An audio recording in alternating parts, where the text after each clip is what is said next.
આજે ખાસ હનીસિંહ કતીજા એટલે કે આપણો હાવજ આપણો ટાઈગર આપણા વચ્ચે નથી રહ્યો અને બે લાઈન ગાવી હોય ત્યારે હો માર્કેટ બનાવીને પબ્લિક ને ફ્રેન્ડ બનાવીને ક્યારે ચાલ્યા ગયા તમે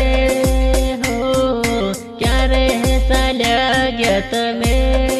હો ઓ અનસિંહ ભાઈ ક્યારે મળશું હવે ઓ અનસિંહ ભાઈ ક્યારે મળશું હવે અરે રડે તમાર સહ કોને રડે તમાર ફ્રેન્ડ રડે તમાર સહ કોને રડે